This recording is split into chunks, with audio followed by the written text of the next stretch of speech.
next 6 months will be an elm photo.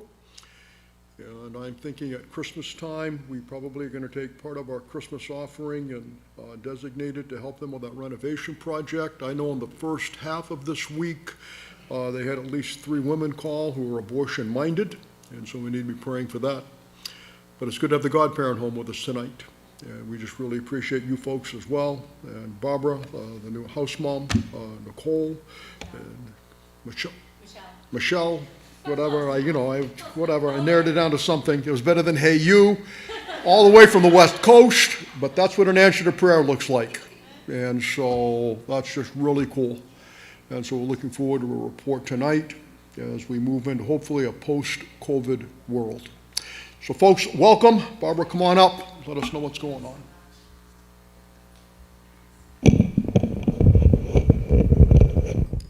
Well, I see the PowerPoint here, but you don't see it there, so we haven't. Does that mean no? Oh, your projector quit. Okay. Well, at least it wasn't me. I feel good about that. You can watch back there. Everybody turn around. Nobody's looking at me. It's all good. Sometimes I can't read it anyways. I should get my readers before we even start. I was having all kinds of technical difficulties earlier and asking my teenager to help me. And forgive me if I clear my throat 100 times. We've had all this stuff going through the house. I'm trying to see if we all need antibiotics or not or whatever.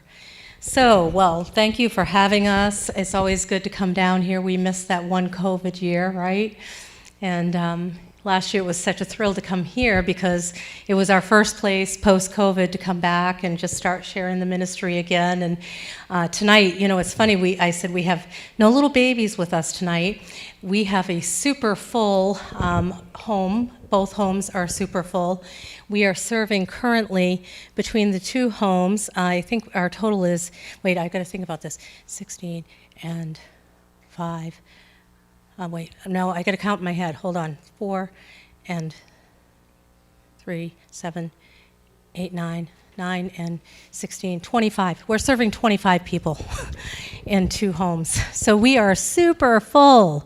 25 individuals that are relying on the services that we provide in our homes. And God has just been good. He's just been good. He's bringing them to us at the most vulnerable times of their life. And boy, we're vulnerable too. Michelle said to me recently, she said, I have never cried this much in my entire life. And I said, God is breaking you. We have to be broken for these women. And if we're not broken for them, let's close the doors and go home. It's not worth it. We shouldn't be there if we're not broken for them. And so it has been amazing. We had a 10-day period where we received 36 crisis calls in a 10-day period. The problem is we don't have enough room. We don't have enough room. And I'm sure some of you have heard we have a new pastor. Tom Brown is our new pastor at Crosspoint. And he said to me, what now, another home? And I said, geez, maybe. What do we do now? What's God asking of us? What I do know is in the home at the dwelling place, there's an unfinished attic. And that's next. That's next. We could put 2 more families up there, which would allow us to serve potentially 8 more people. A mother with 3 kids in each space. And I think we could do that if some people got behind us. Who's a carpenter in here? Anybody a carpenter? Come on, we can do it. I think that what it takes is some people that can get behind that idea and allow us to serve 2 more. You're a carpenter, Barb? Jesus was a carpenter. And I think we can do it.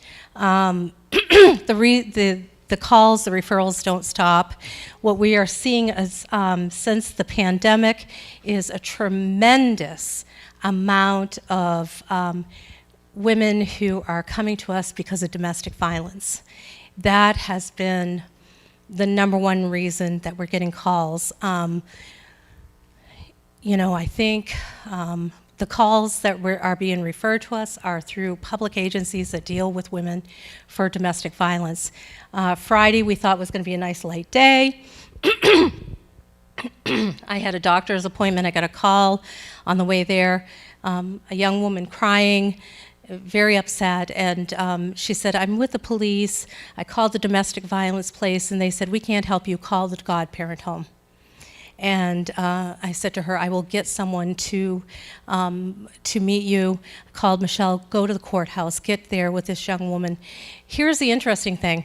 We have, I've told you before, we serve people from Maine and beyond. They've come from Texas, they've come from Louisiana, and they've come from, Colorado. They've come from all over this country and got on planes, and they've come to us because they've done 211 searches.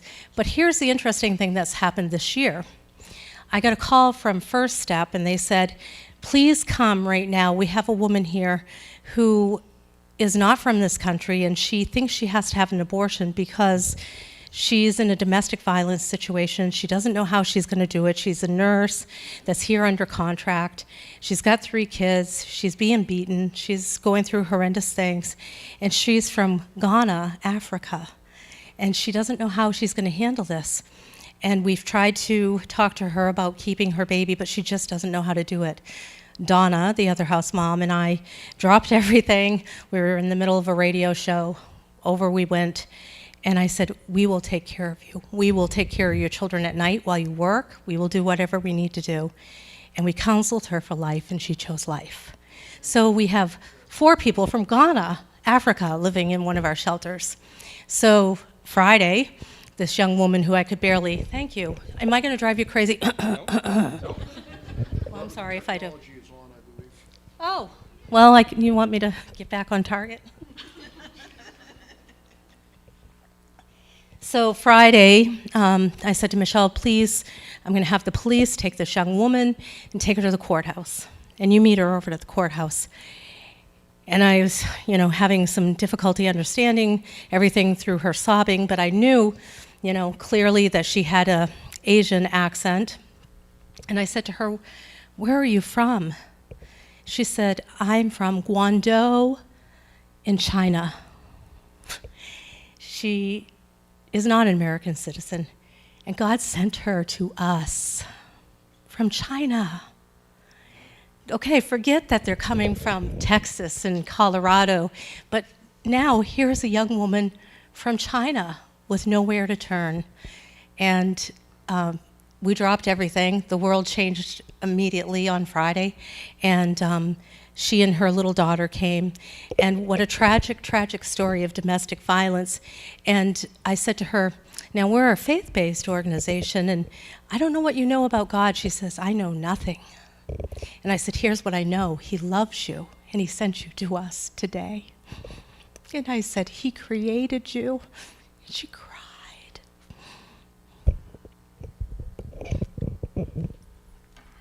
And I know he loves her.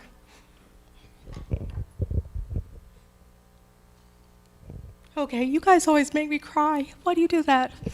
Okay, go to the next page. Okay, I don't know what it is about this church. You guys just make me cry.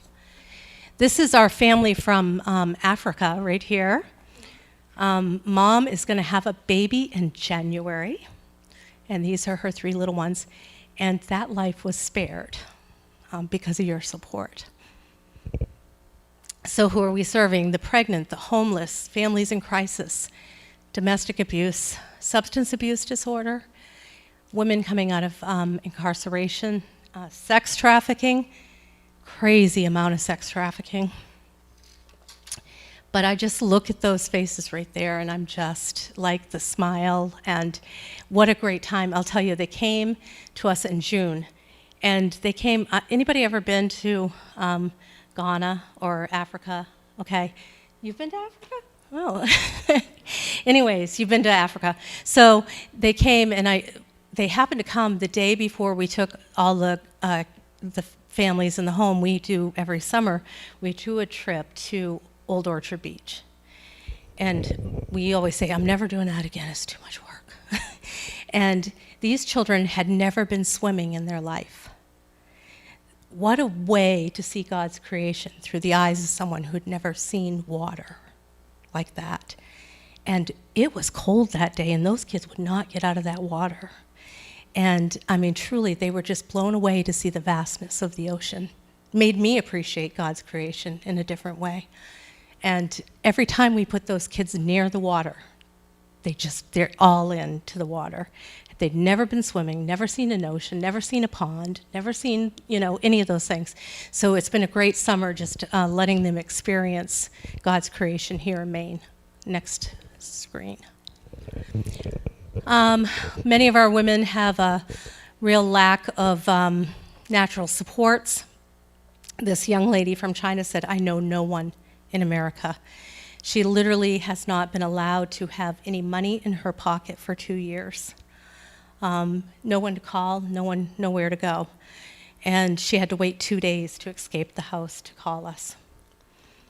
No spiritual or emotional supports, finding out who God is and who Christ is for the first time in their lives. Handed a Bible for the first time in their lives, it's a huge thing. Educational resources are lacking for most of our women. We had a young woman graduate from high school and college this year, so that was huge. We're very excited to see that happen. If they don't have a diploma, we work towards that. It's required. I'm happy to say one of the reasons that we don't have people with us tonight is I think we have only 1 or 2 girls right now that don't have a job. And they just moved in with us, the 2 that don't have a job. We really push that piece that they become self-sufficient, that they get a job. One of our ladies, in fact, she had unemployment and she had a baby and he got to be about 7 months old. And I talked to her about, going back to work, and she had worked at a laundromat, which is hard work, working in a laundromat. And, I said to her, for your sense of self-worth and your own mental health, what about going back to work? And we had a long discussion about it. She went back to work. She works about 30 hours, right? And she went back to work, and she took a dramatic cut in her financial status to do that because, hey, the unemployment was $600 plus unemployment. And she did that because she felt like that was the honorable thing to do and the godly thing to do. And it helped her mental health a great deal, and it was good for her kids.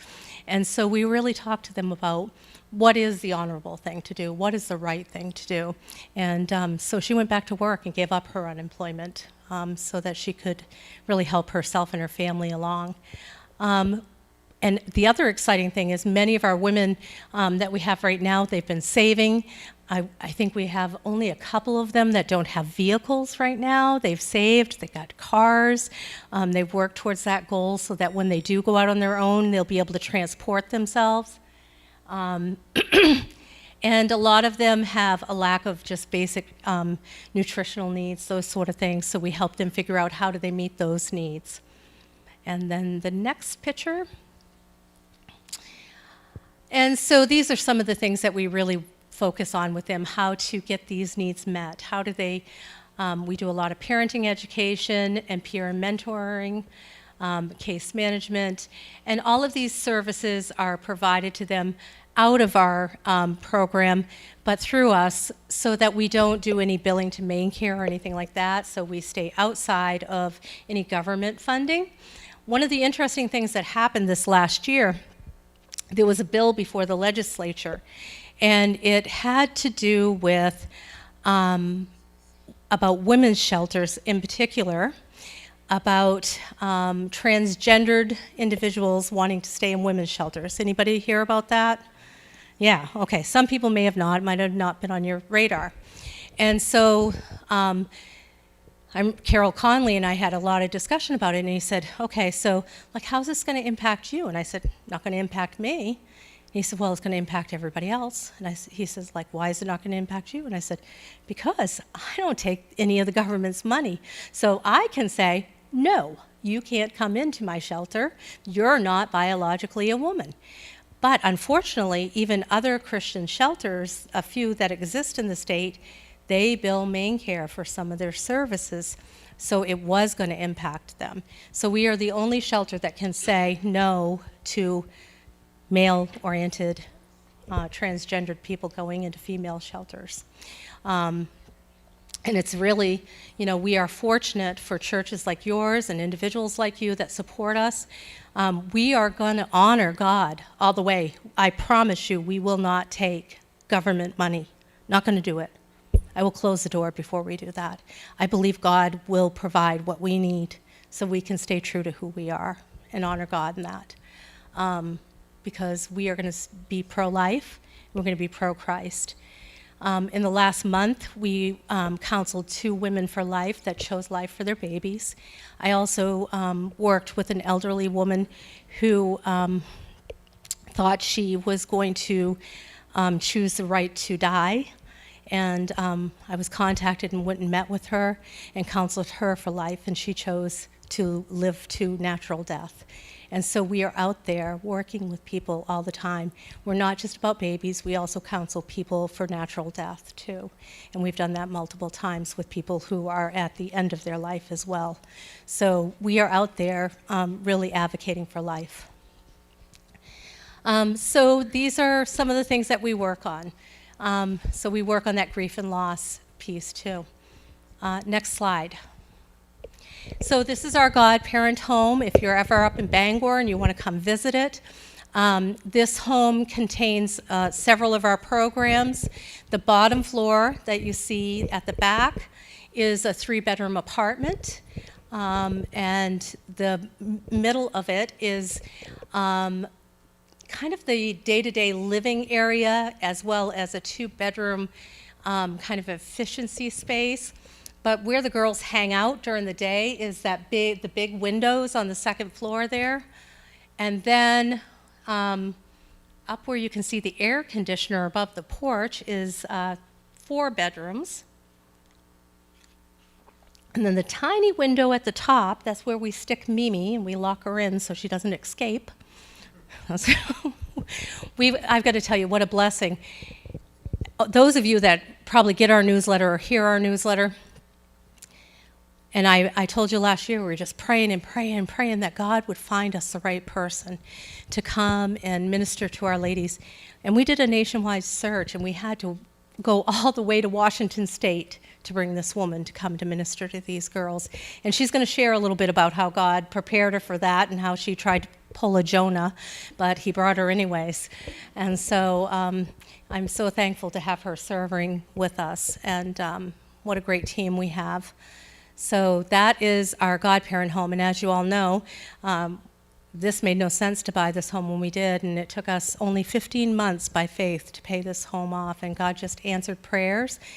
And next slide, please. Nikkis Hope, of course, after the tragedy of the death of our resident Nikki, we founded this in 2013 after her death. And that's when we bought that home that you saw in the last slide. And after that, we started bringing babies home, and that's when our program just exploded. You know, before we were all prenatal. Once they had their babies, they were out looking for resources. And, you know, I just kept saying we need a parenting program, and God honored it. And we need to do a count at some point. I think we're near to 400 babies now that we have had the honor of working when we count. Of course, now we take older kids. What do we have now? We have 11 years old down to newborn. So she's got a house full at her house. It's a very busy place. You feed 16 at dinner time. So it's a very, very busy place. And what a blessing, you know, to see these lives. And little Barbie here with us tonight, she's going to be 5 in November, and she was born into the home in 5 years ago in November, yeah. And so just to see the outcomes, she's just spending the weekend with me, having an overnight, and these are the long-term relationships we build with these moms. I'm her grandma, you know, and these are the relationships we build for these women that don't have those natural supports, that they come home and they have those long-term healthy relationships. So, and she's named after me. This is Barbara. So she wanted to come tonight with us. She thought she'd spend a night out with us.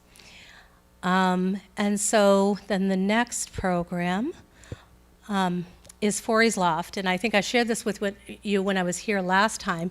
This is a young woman. This is a picture of when she came to us. She was heavily into the drug culture. This is her when she finished being with us and how God transformed her life. She was not thrilled to come to us, but she came to us. Her son was diagnosed with terminal brain cancer, and he was given less than a year to live. He was in foster care, and we advocated for them to be reunified in our Fouries Loft program, which is we set up very specifically to work with cases involved with Department of Health and Human Services, people who are in chronic substance abuse disorder or chronic homelessness. And we got a lot of calls from those type of cases where DHS, had moms that maybe needed extra supervision, but maybe we could work with them and their kids could be with them. And we've worked with a lot of those cases. But that is truly how God can transform someone when you look at that. I would ask you to pray. He is now, he's lived 5 years now. And the doctors are like, what? So he did have a recurrence this year. And they all were like, that's the end, right? Guess what? It's shrinking, it's almost gone. So God's gonna have the victory. Next slide. So we opened the dwelling place in 2018, just another miracle. You can see it sits right next door to our other shelter home. And the neighbors came to us and wanted us to buy it. Everyone in the neighborhood thought that would be great to have another homeless shelter in their neighborhood. They did. They like us. And in fact, we recently had to have the police come help us with something. And the cop drove by 3 times, and he said, I've only ever been here once in all the years it's been here. And he said, I go to all the other shelters in Bangor daily. And he said, we never have to bother with you folks. You guys do such a great job here. And I thought, well, that's a pretty good testimony right there. And they're really, they don't have to bother with us. And the women are very thankful to be where they are, and they recognize an opportunity. So we opened in 2018, and then we temporarily shut down when we had a need for a new house parent. And we went in, we painted, and we did, and we prayed, and we prayed. And we didn't jump. We waited on the Lord. And we waited specifically because you don't want to make a mistake. God was working. He was doing something. And I didn't feel anxious. I had no worries because I knew God had something going on. And there were all kinds of ideas. Well, we could do this, we could do that. And I said, no, wait. And, can we afford it? Can the budget? Can we this? And I said, just wait. And you know what started happening? We started making the budget for the house parent before the house parent ever came. And then I said, I'm going to put it in the newsletter that I need people she's coming, and I'm doing it by faith, and I need people to help me with that. And the month she came, we doubled our budget. And money that came in that month, I nearly fell down. It's July. Do you know what usually happens to your budget in July? It bottoms out. It's summertime. Nobody gives. The month she came, we got double what we needed that month. God's in it. Now, August went down a little bit, but it popped back up, and I know God's in it. Now, we're not rolling in it, but He's providing. What do we need now? We need to go up in that attic, and we need to open that space up, because He's showing us He's providing, He's showing us He's in it, and we need to obey. I need to obey Him, and I need your help. I need everybody's help. She's here. She's willing. She's in the big gray house with the 16. Donna, who is closer to retirement age, has moved over to the smaller house, but she's still got 10 people she's caring for, and we need to obey Him. Because once we fill that up, we're going to need another house. I'm not done. God's not done. And do you know what's happening all around the state? People are hearing about the Godparent Home, and they're blown away how these crazy Christians are being a light. You need help? Call the Godparent Home. They'll help you. What do they want? Nothing. They just want to help you. That's who we are. And you're a huge part of that. And I can't thank this church enough for your support. I want to give Michelle just a chance to come up and share her testimony and just kind of how God led her here and kind of what she's experienced since she's been here.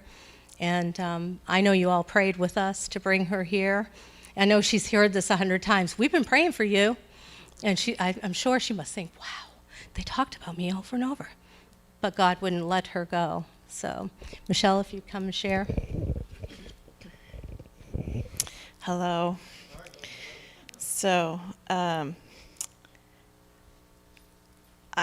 was not looking for a job. I'm working along in Washington State. Had a full-time job, was working at a hospital, and all of my family are in Washington State. My parents, my brothers, my kids, everybody. And I'd been a foster mama there in Washington State. I was fostering birth to 3-year-old, and I had 2 babies in my house. I'd had a full house. The longest I ever went without a kiddo was 2 weeks. And so was fostering, loved it, loved what I was doing there. And I get a call from a friend in Maine. I'd been to Maine one time in 2019. I came for about a week. Thought it was beautiful, loved it. The people were nice, beautiful weather, delicious food. I'm like, man, this would be a great place to have like a vacation home. I can see why they call it the what do they call it? Vacation land. Yeah. And but anyway, so I get a call from my friends. Hey, there's this job in Maine as a house mom for this house. And I was like, oh, wow, that's amazing work. Let me pray about that. And in my mind, I'm thinking, I'm not praying about that. And I did, because I told him I would pray about it. So I started my first prayers with, God, here's all the reasons why, I really don't belong in Maine. My family's here. I got a good job. I'm fostering. I can't leave my babies in the lurch. But the more I looked into it, the more God drew my heart here. And so I said yes. I came out on Memorial Day weekend to check it out. And it was pouring down rain and muddy. And I thought, ooh, boy, this is not the Maine that I saw when I was here before. But God really drew my heart to the ladies there, and especially to Barb and Donna, as they're lovely co-workers. I couldn't ask for any better. And so I packed my little Honda up and drove across the country and landed in Maine in July. And from there, it has been a whirlwind. I'm really excited to be here. I do love Maine, and I love the people here. The people here are awesome. Y'all are great. Everybody's really friendly. And I have just watched... Oh, yeah, they like to hug. In Washington State, we don't hug very much. I came here, and Barb's like, hug, hug, hug. And I'm like, does everybody do that here in Maine? So I'm learning how to hug. I'm putting away my prickly cactus and learning how to hug. But have really loved the ladies in my house. So I'm at the big house. I've got... there's 16 total, and of those 16, 10 of those are children, and of the 10 children, 9 of those children are age 7 and below. So we've got 1 7-year-old, 2 5-year-olds, 2 4-year-olds, a 3-year-old, a 2-year-old, and 3 1-year-olds. I think that's the right math. I don't know. They kind of all... And a pregnant mama. And so it's busy. Dinner time, let me tell you, not for the faint of heart. Noisy. You know how little children are at dinner? And you know, I always laughed because once my kids grew up and moved out, I never could figure out how to cook for one or two people. I just couldn't do it. I've never been able to cook for one or two.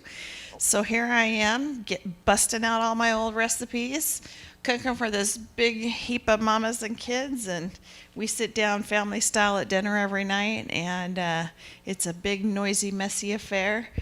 We got to sweep the floor every night because, you know, lots of toddlers, lots of food on the floor. But I love it, and I have loved getting to know the ladies. Our new gal, the Chinese lady that's at my house this morning, she shared a little bit more of her story with me on the drive to church. And she's very reserved, but just tears running down her face all the way to church. And she's never been to church. She doesn't know anything about God. She does not practicing any religion. And she said, I don't understand why you guys are doing this for me, why you care for me. And I was able to say, you know what? God brought you to us so that we could be here and walk through this with you. And she just started to cry, and I cried with her.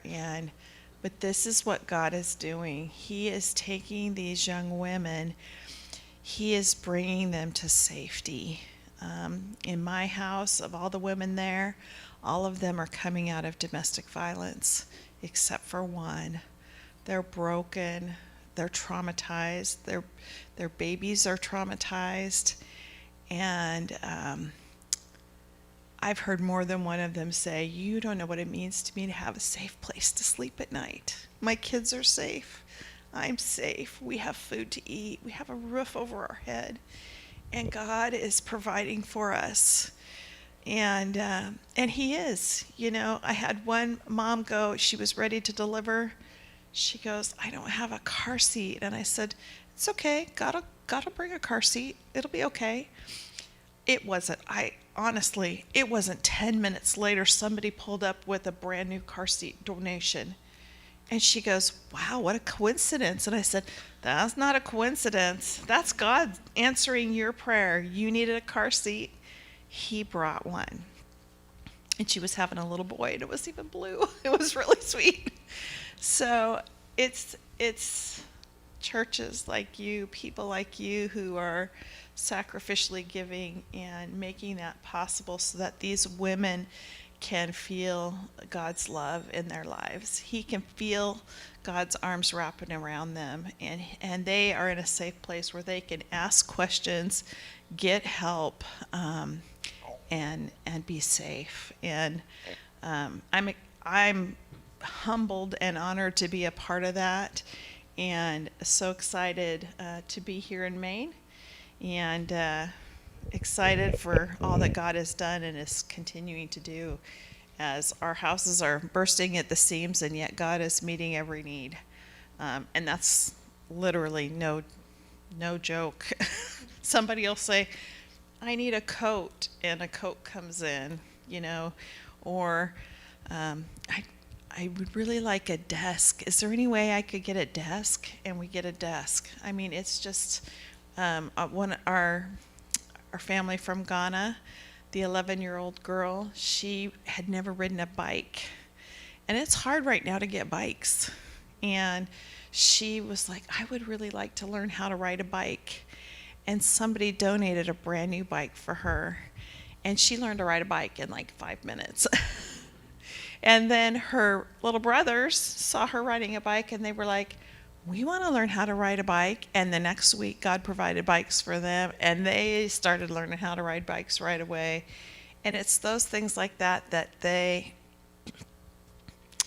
it's just amazing to me as we share the word with them. Every Tuesday we have our Tuesday night Bible study, and as we delve into the word with these ladies, just watching God speak to them and minister and meet their needs. And I don't think there's been a Tuesday yet where we haven't all cried at some point, just watching God unfold his mercies and love. So thank you for your support. I'm excited to be here. God brought me here, even on days where I'm like, wow, it is really loud in here.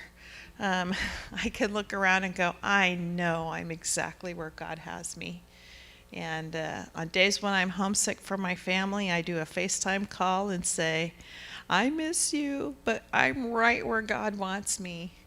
And that's an exciting place to be. So thank you all.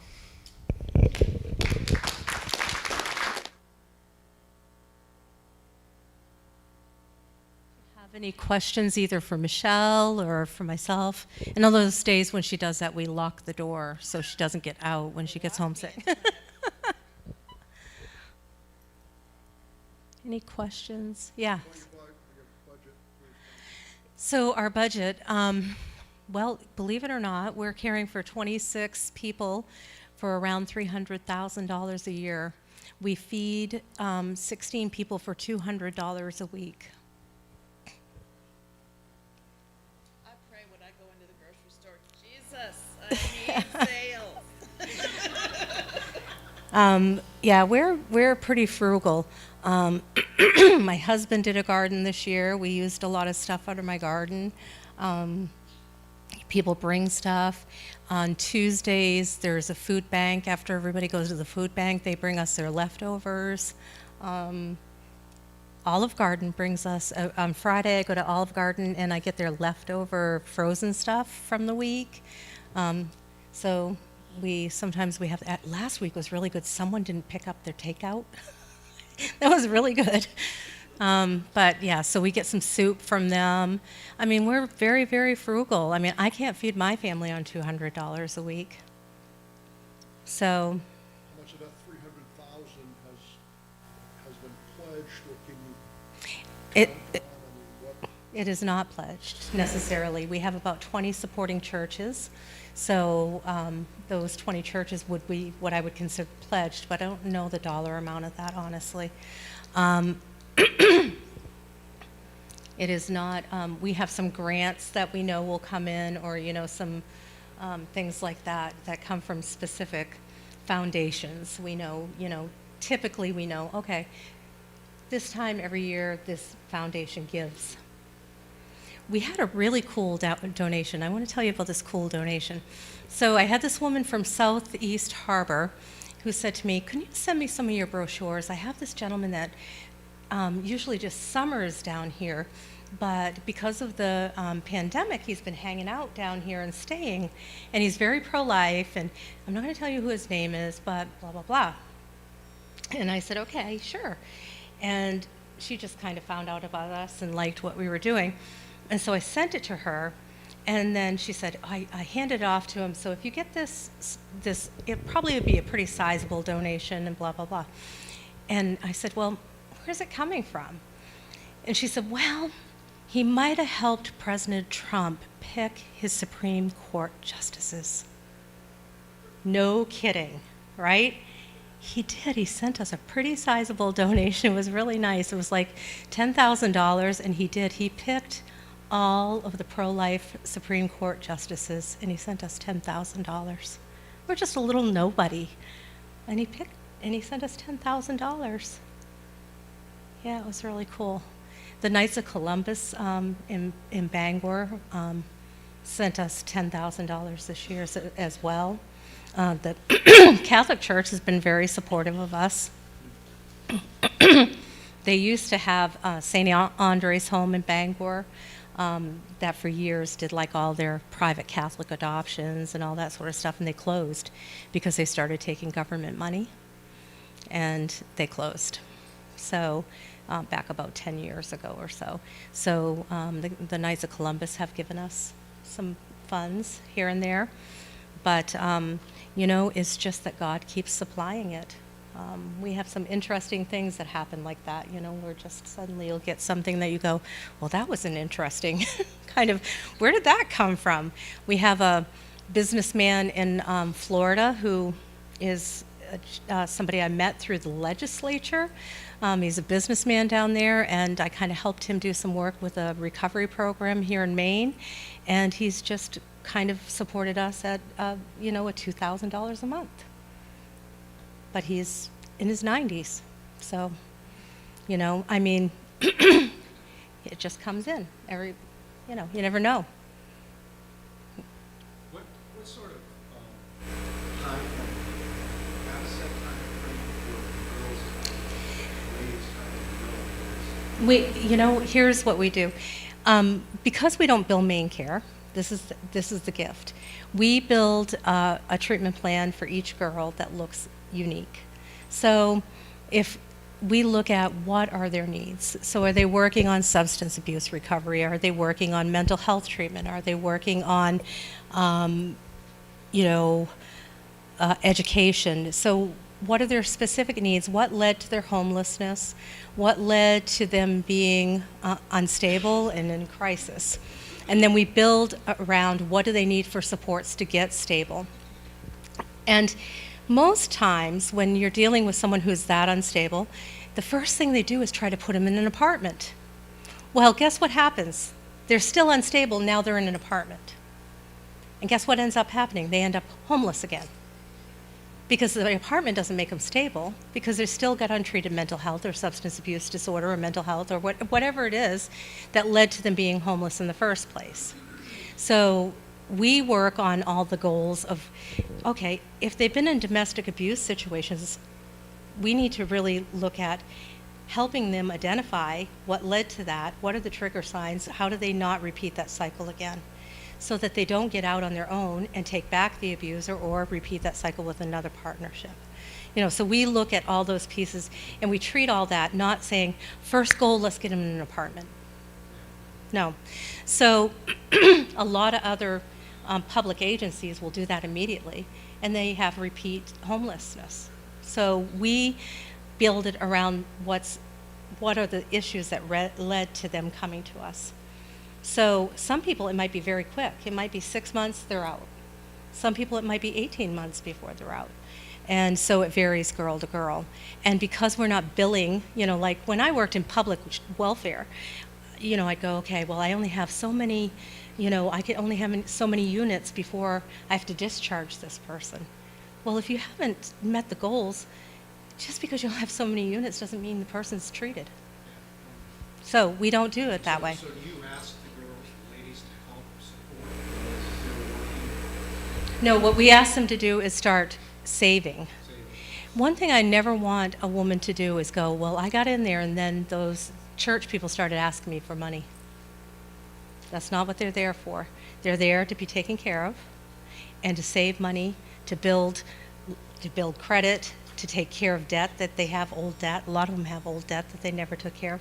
Well, how do you learn how to do that? How do you clean up? We've got one girl that has cleaned up her credit. She came in, what did she say her credit score was? Something like, her credit score was like 350. She's got it up to a 700 now. You know, what we want them to do is rebuild their lives so they can go out and live a normal life. So I don't want their money. I want their souls. no, That's what I want. Money for, Yeah. For the money, but for teaching life skills. Yeah, we're teaching life skills. So we want them to learn how to build their credit back, how to get checking accounts. Maybe they owe a bank somewhere money and they can't have checking accounts anywhere. Go take care of that debt. And so those are the type of things we work on. But we don't want them to ever think they have to pay us something. But we want them to take care of past debt. Yeah? Also, we help with them learning budgeting skills and, you know, cooking and different things on how to feed your family healthy food, what that looks like, what it means to sit down at the table as a family for dinner, how to teach your kids manners, you know, life skills, how to teach your kids, you know, social skills and discipline, and showing them how, mentoring them in that area.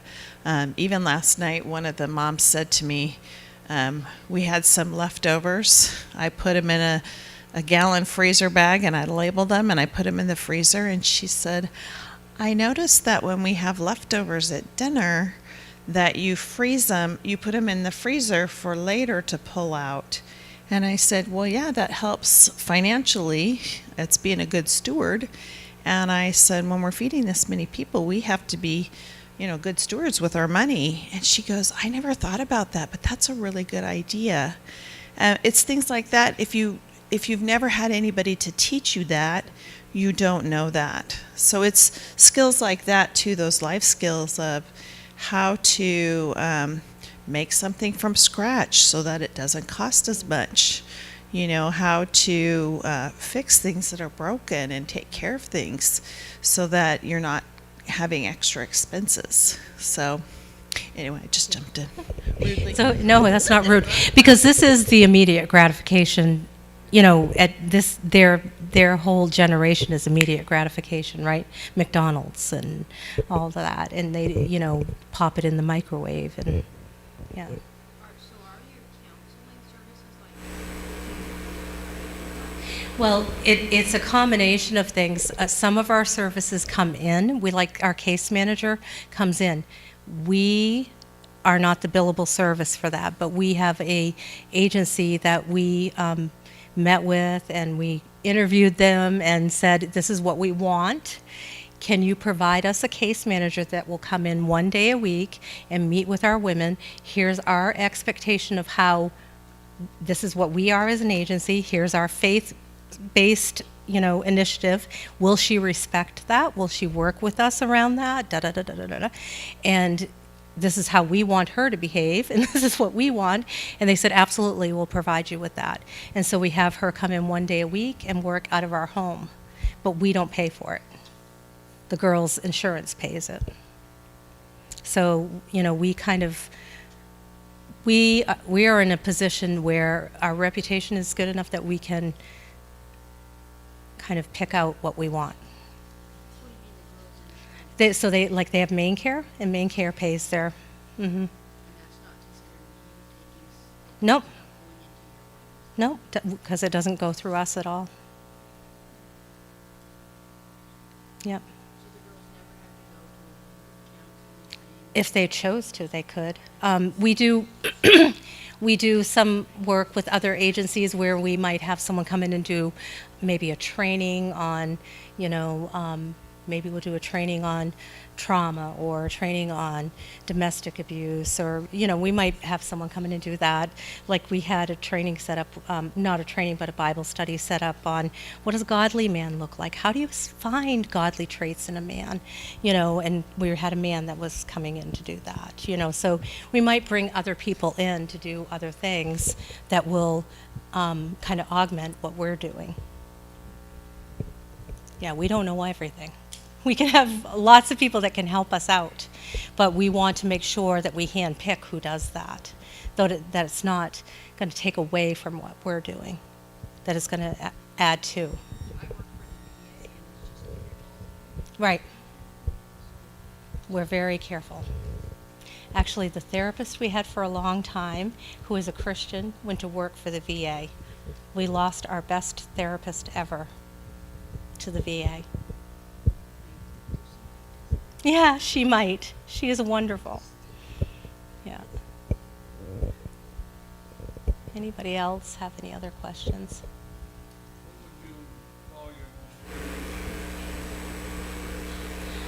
Well, yeah, more space is definitely an urgent need. Always, financial funding is always.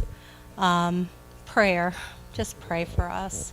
I mean, it is really hard to get these calls, and when you get 36 calls in a week and you have to be the ones deciding who's going to have a bed to sleep in, or you don't have a bed. So in order of preference, I always feel like a Christmas gift to me. Would you rather have a card, or would you rather have food? Would you rather have people come up and serve, or both? I want you to do all of it. Hands-on, feet on the ground is awesome. We need lots of feet on the ground. Right now, we also need a little bit of shingling done on a couple of roofs. That is really kind of urgent. Like our garage roof and our porch roof need to be shingled. I mean, there's always something. You know how it is. We've got 2 big properties, so I mean, I could make you a list. I would make a suggestion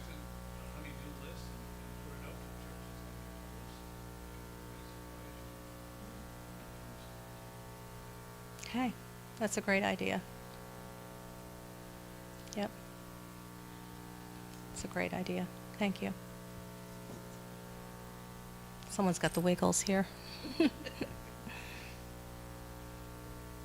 Anybody else? Any other neighbors that are looking to move out? Well, I was spying the house that went on the market right across the street diagonally, but I went on and looked it on the website too. 4 bedrooms, 2 baths. Then the problem becomes staff. We also are always looking for any women who are interested in covering weekends, so that our ladies don't get burnt out. They need to rest sometimes. Oh, maybe you. I saw her look. She's like, no eye contact. Don't look at me. Don't look at me. God might just call you to it.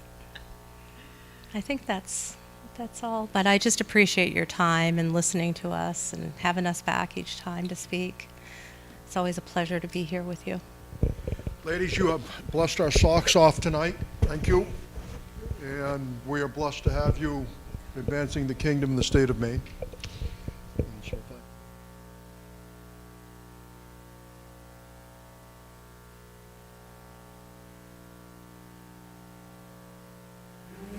All a little bit more. We appreciate that.